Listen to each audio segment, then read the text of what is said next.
এই সীমান্তে মজুদ দুনিয়ার সবচেয়ে বেশি অস্ত্রশস্ত্রের ভাণ্ডার। 38th প্যারালাল, সাঁজোয়া গাড়ি, রকেট লঞ্চার আর আধুনিক পারমাণবিক অস্ত্রে সাজানো এক বর্ডার।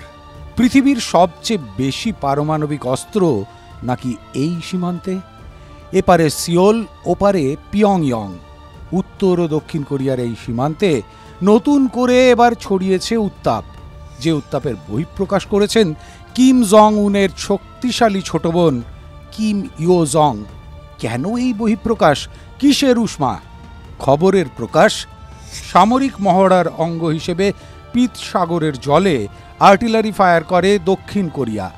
যদিও গোলাবারুদ 38th প্যারালালের এপারে আসেনি। বেজায় খাপ্পা কিম জং উনের ছোট বোন কিম ইয়ো জং বলেছেন, দক্ষিণ কোরিয়ার যে কোনো উস্কানির কড়া জবাব দেবে পিয়ংইয়ং।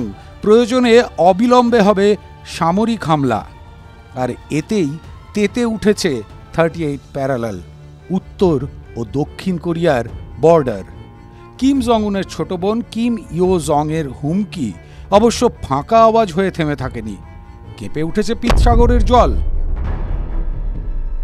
দক্ষিণ কোরিয়ার পশ্চিম সীমান্তবর্তী অঞ্চলে পর পর 3 দিন আর্টিলারি ফায়ার করে উত্তর কোরিয়া। কিম জং উন যদিও উড়িয়ে দিয়েছেন এই আর্টিলারি ফায়ারের কথা। প্রেসিডেন্ট কিম বলছেন এ সবই সিওলের অপপ্রচার।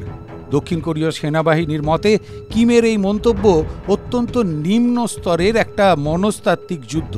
এটা বন্ধ হোক চাইছে সিওল, একটি দক্ষিণ কোরীয় সংবাদ মাধ্যমের দাবি। উত্তর কোরিয়া দক্ষিণ কোরিয়ার ফ্রন্টলাইন দ্বীপ ইয়নপিয়ং এর উত্তরে সামরিক মহড়া চালাচ্ছে। শুক্রবার 200টি ফায়ারিং করে উত্তর কোরিয়া, শনিবার 60টি ফায়ারিং আর রবিবার 90টি ফায়ারিং করে উত্তর কোরিয়া। আন্তর্জাতিক সম্পর্ক বিশেষজ্ঞরা বলছেন, তাহলে আদতে উস্কানি দিচ্ছে কে? এর আগে বার্ষিক নীতিগত বৈঠকে কিম পারমাণবিক হামলার হুমকি দেন, বলেন যুদ্ধ যে কোনো সময় শুরু হতে পারে। TV9 Bangla digital.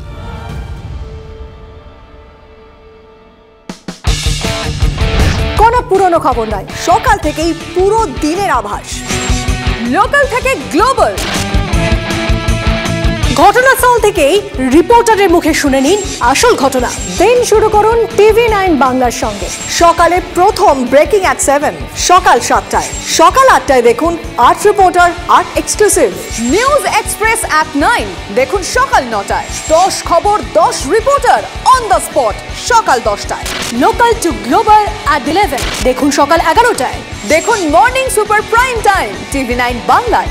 TV9 Bangla না দেখলেই নয়।